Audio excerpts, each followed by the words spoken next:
Opa, vou dando sequência aqui com o treinamento de back-end, agora na segunda aula. O objetivo dessa aula é mostrar as entidades. Eu tinha citado de uma forma mais leiga, era as entidades no Java fazer referência às tabelas no banco, mas assim, elas são entidades no escopo da regra de negócio. Então, portanto, a gente tem tanto a referência no back-end, como a classe do paradigma de orientação a objeto, né? Tanto uma tabela no banco para representar a mesma. Mas beleza. A gente vai utilizar de pessoa, como eu tinha dito também na última aula, que foi a que eu excluí, para a gente criar uma entidade do zero. Beleza. Aqui em pessoa tem alguns campos, que é o nome da pessoa, o identificador da pessoa, que é uma chave única, né? A primeira key da tabela, o nome dela, que é um varchar de 255, a data de nascimento, que é um timestamp, o sexo, que também é um varchar de 255, mas o sexo vai ser um pouco legal que a gente vai trabalhar com enums em cima dele, a gente não vai trabalhar ele como uma string, a altura e o peso, que aí são floats. Beleza. Então, vindo aqui, eu tenho o conhecimento dessa tabela aqui no banco. Eu sei que o nome dessa tabela é pessoa e o nome das colunas. Então, eu vou vir aqui no Java, vou vir aqui na Entity e eu preciso de criar essa nova entidade. Então, eu vou vir aqui em New, Class, vou criar uma classe pessoa. E lembrando,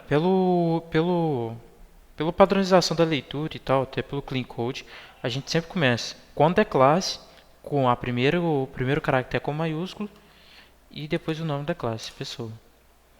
Beleza. Então, depois de ter adicionado a pessoa, a primeira coisa que eu vou fazer é pro Java entender que é uma entidade, marcar ela com uma anotação, que é @entity. Beleza. Deixa eu carregar aqui. Beleza. E ele vai vir dessa biblioteca do Java Persistence. Então, vou adicionar ela aqui, a importação. Show. E aqui eu vou começar a adicionar algumas coisas, que vai ser os atributos dela. O primeiro atributo vai ser a chave primária. E aí eu vou determiná-la como ID. Beleza. A opção pelo long é pelo tamanho de dados que ele pode caber aqui dentro. Então, normalmente, por padrão, a gente sempre trata as chaves primárias como long. Porque quem controla o valor da chave primária não é a gente. A gente como desenvolvedor ou o usuário como cliente, né? Quem vai fazer o controle disso são as sequências do banco, que elas podem crescer ao longo do sistema, crescer muito, um valor muito alto. Então, por exemplo, a gente trata com long, que é um valor que cabe, abrange um limite muito alto. Beleza. É, e a gente está trabalhando, ao invés de trabalhar com o tipo primitivo, a gente trabalha com a classe. Essa classe vai ter funcionalidade, ela pode incrementar funcionalidades em cima do tipo primitivo. Quando eu digo tipo primitivo, é o long com L minúsculo. Ele até tem essa corzinha laranja, que é o primitivo. A gente trabalha com a classe que engloba o valor primitivo. Ela vai ter funcionalidades em cima do tipo, por exemplo, um parse que ela pode trabalhar. Ela pode também receber o valor de nulo, diferente do tipo primitivo. E o nulo às vezes pode significar alguma coisa, por exemplo, eu estou trabalhando com uma entidade que o ID está nulo. Se o ID está nulo, a gente sempre considera que ela não existe no banco. Então é uma entidade que eu preciso inserir. Então esse valor nulo dentro do ID significa alguma coisa. Então beleza, por isso a gente opta sempre por trabalhar pela classe e não pelo tipo primitivo. Aqui eu vou adicionar uma anotação que é o ID, que também vai vir do Java Persistence. E a gente vai trabalhar, como eu tinha falado com vocês, sobre a questão da sequence, de como é o valor gerado. A gente vai colocar essa generated value. E a gente vai colocar como strategy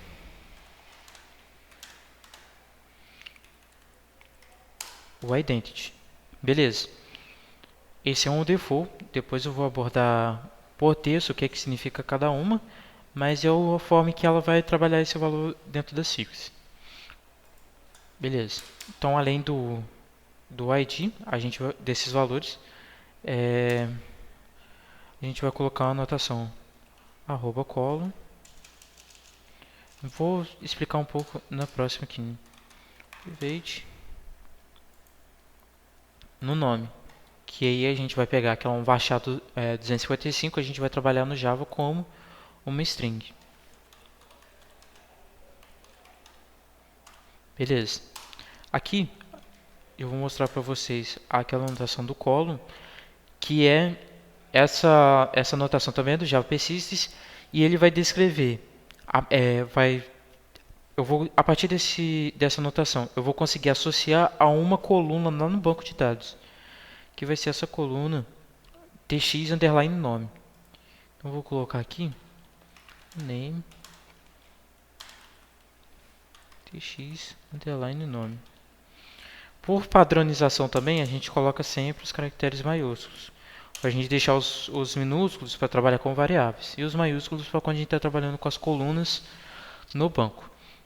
Mesmo ela significando a mesma coisa, a gente tem essa diferença entre as duas, porque em alguns momentos a gente pode trabalhar com uma query nativa ou com algumas funcionalidades que é importante de sacar que a gente não está trabalhando com o nome do atributo dentro do back-end, dentro da classe, e sim com a coluna no banco. Beleza. Aqui a gente marcou com @int. E da mesma forma que eu marquei aqui com @column, eu tenho que marcar a pessoa com @table. Também vem do Java Persistence e ele vai fazer o mesmo trabalho. Aqui eu vou associar o nome com o valor lá no banco. No banco a gente trabalha como pessoa também. Então assim, o Hibernate ele vai trabalhar como padrão, pegar o mesmo nome daqui e ver lá no banco. Como o mesmo nome daqui é pessoa, lá no banco a gente tem pessoa, e ele desconsidera ele não é case sensitivo, ele não vai considerar os atributos maiúsculos e minúsculos, então esse nome aqui já bateria com o que temos aqui no nome da classe. Só que, para padronizar esse tipo de situação, a gente sempre coloca o @table aqui para determinar o nome dessa tabela. Beleza. Além do nome, a gente vai trabalhar com outros atributos aqui, que vai ser a data de nascimento, que é um timestamp. Então, para timestamp, a gente vai trabalhar com o seguinte atributo: private local date time.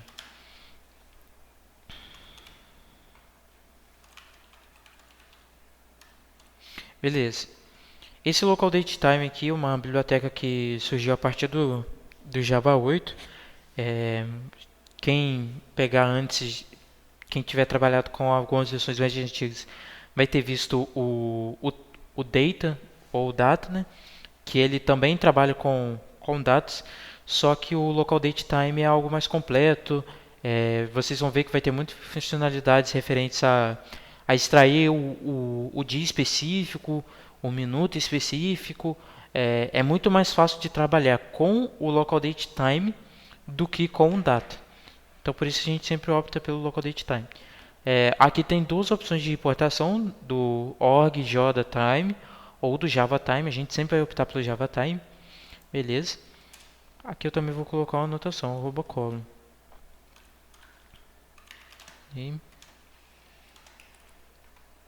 E aqui, DT Nascimento. Beleza. Vocês estão notando que existe um padrão. Quando a gente está trabalhando com textos, que por exemplo essa string, a gente colocou o prefixo tx e depois o nome da coluna, de fato, que é nome. Quando a gente está trabalhando com data, a gente colocou o dt e depois o nome da coluna, que é nascimento. Então sempre que vocês notarem esse padrão, vão seguindo ele. Ao longo do curso vocês vão entender, e também quando estiver trabalhando aqui com os projetos. E é isso, sempre tentar padronizar de acordo com o que o seu projeto está. E se você em algum momento quebrar esse padrão, vai ser algo que vai ser diferente para a pessoa e tal, vai dar uma dor de cabeça que é desnecessário. A padronização sempre tem a vantagem de deixar tudo da mesma forma, então ser mais simples de você entender e de ler. Beleza. O próximo atributo, como eu tinha falado, é o sexo. A gente trabalha aqui com CD, mesmo sendo o campo de texto, porque a gente trabalha com códigos, que é o masculino, feminino, e a gente poderia colocar também no sexo indefinido, ou outros, ou de acordo com que a gente vai crescendo, a gente pode colocar lá. Mas a gente colocou o CD porque a gente vai trabalhar com enum. Como eu disse, a gente tem valores já fixos. Então, para sempre trabalhar com esses valores fixos, e em algum momento não apareceu, em vez de, vamos supor, a gente padronizou o masculino para ser o nome completo, masculino. E em outro momento apareceu um M, que a pessoa pensou e quebrou o padrão e colocou um M lá que era um caractere fora de padrão. Então, assim, para ter esses valores bem definidos, a gente trabalha com enum, e o enum vai restringir aquelas informações como constantes. Então, eu vou voltar aqui, e é por isso que a gente adotou o padrão do CD, se tratar de um código. Vem aqui, eu vou adicionar o CD sexo, private, ensino sexo. Beleza. Aqui ele vai reclamar porque não existe ainda o sexo. Então eu vou ter que vir dentro da model, como eu disse para vocês. Os enums ficam dentro da model quando eles referenciam a informações de entidades, né? Eu vou colocar um new aqui, enum, sexo enum. Beleza. Aqui dentro eu vou ter um atributo que vai ser private string descrição.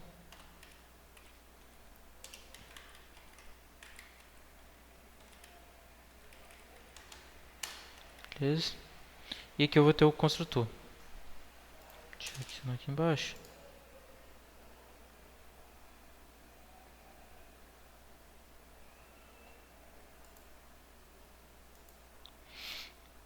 Beleza. Aí aqui eu vou trabalhar com escudino. E aí pelo meu construtor eu vou passar a descrição.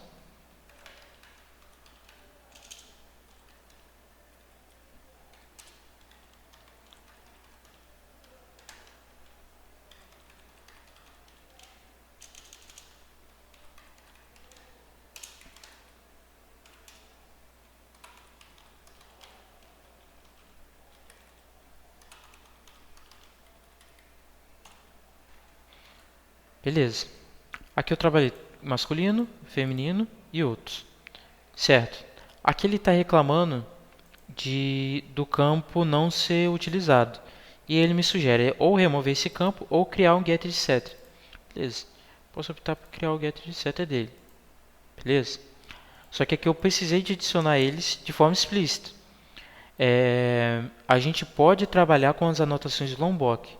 Essas anotações Lombok, elas geram esses códigos que são defaults. Por exemplo, getExec a própria IDE gera para mim, de algo tão repetitivo que é. Então a gente pode adicionar a anotação e evitar de deixar o código tão verboso, que seria aqui com arroba getter. Com arroba getter ele já me gerou o getter desse cara. Então se por exemplo, vamos chegar aqui, só tirar aqui de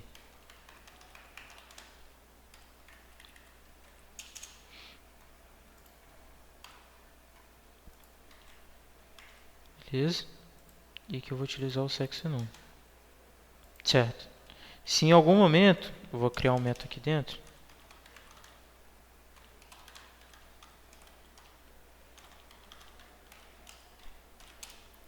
Eu quisesse trabalhar com aquela descrição do sexo.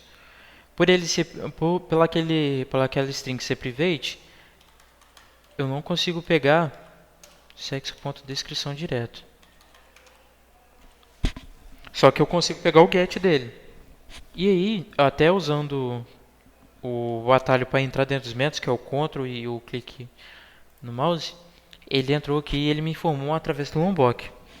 Então, o próprio Lombok, ele ocultou aquele código e toda vez que ele vai compilar e tal, ele vai gerar esse código de forma automatizada para mim. Não vou precisar de ficar repetindo ele. Deixa eu ajeitar aqui, seguir o padrão. Beleza. Coloquei o outro, eu vou tirar esse método aqui, só para mostrar o Lombok funcionando, né? Certo. E vamos supor que para nossa regra de negócio, vamos supor não, né? Aqui tem os valores not null, que são os não nulos. Eu preciso ter a certeza que esses valores nunca vão chegar nulos aqui no nosso banco de dados. Então eu vou adicionar uma validação que é o arroba not null. A gente pode ver que ele veio do Java Validation. Ele já é uma biblioteca diferente. Sempre que em algum momento ele instanciar a pessoa e ele notar que a data de nascimento está nula, ele já levantou a exceção. É isso que o papel dessa anotação not null faz para mim. Mesma coisa que eu posso colocar aqui no sexo. Beleza. E aqui eu tenho a altura e o peso, que eles são float 4, né? Então vou tratar eles também aqui como float.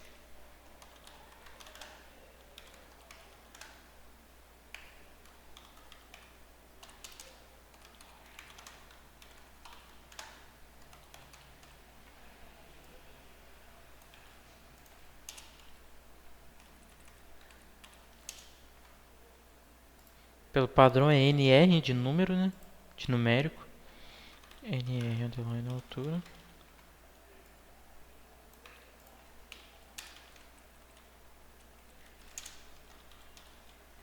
Peso. Beleza.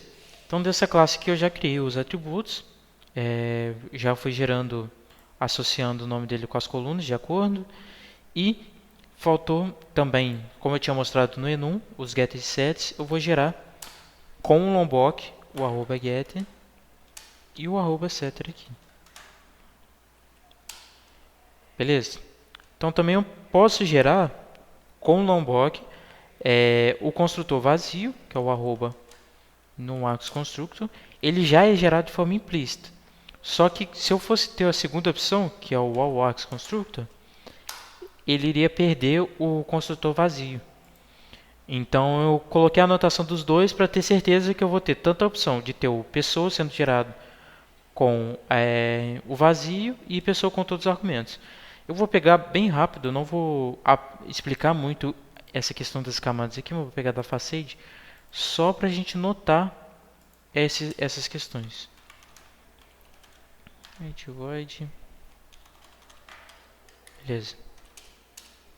Então eu posso trabalhar com pessoa.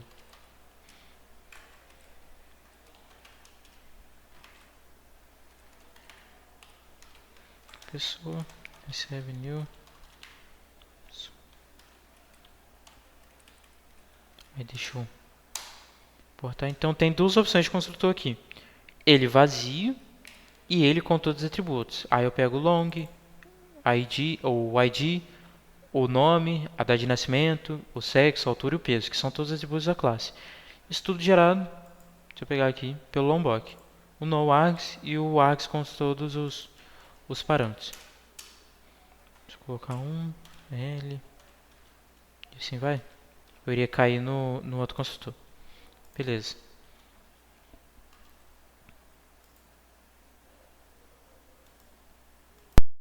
Beleza. Então aqui, como eu tinha citado, tinha deixado para mostrar nos atributos lá para ser mais fácil. Mas aqui eu preciso de fazer o mesmo passo. Colocar o name, ID, underline pessoa. Bom, agora, depois de ter adicionado todas essas anotações, os atributos, ter criado a classe, normalmente a gente estende da nossa biblioteca, aí vai entrar o XDK, o BaseInt. Extends.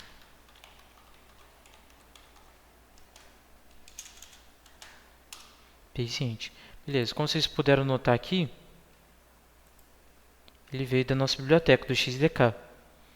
Então, ele precisa daquela dependência que a gente gerou lá no Maven. Mas qual que é a vantagem de ter esse BaseInt aqui? Esse BaseInt ele vai deixar para todos os softwares gerados pelo... Todos os códigos em Java gerados pelo... que tem a dependência do XDK, vamos supor, em algum momento a gente precisa de adicionar algum atributo específico para as entidades. Então, em vez de a gente ir em cada entidade de forma individualizada, a gente tendo o controle genérico de todas as entidades aqui, a gente pode fazer uma modificação que implicaria em todas. Por exemplo, aqui a gente sabe que todas as entidades implementam o BaseInt implementa o serializável. Então, por consequência, todas as entidades que eu for gerar aqui no nosso código, ele vai pedir para eu gerar sendo serializável. Isso daqui depois pode entrar em detalhes com o artigo e tal, não vou entrar aqui para não estender muita aula. Mas isso daqui é um atributo que, por conta do BaseInt, generalizou em todas as entidades. Então, ter um controle de uma classe base para gerar as minhas entidades é algo que pode ser importante no futuro, né? Beleza. Então, com isso, a gente gerou a entidade, o nome da tabela, associamos as colunas, colocamos as anotações aqui de acordo com o @notenu, até ficou faltando aqui para o nome. Eu fui abordando também os tipos com o string. Quando a gente trata com varchar aqui no banco, a gente trata com string. O timestamp a gente trata com local date time, não com date, por exemplo. Quando a gente quer trabalhar com uma coluna que tem valores pré-determinados e a gente não quer que saia daquele escopo pré-determinados, a gente trabalha com enum fixo e a gente trabalhou com os floats aqui do banco, com float também, referente aqui do nível do Java. Beleza. Então aqui a gente criou a nossa entidade. E como eu disse para vocês, a entidade é algo dentro da regra de negócio. Então a gente tem tanto a réplica, a representação dela a nível de back-end e também no banco. Bom, no mais é isso. Eu vou finalizar aqui a aula.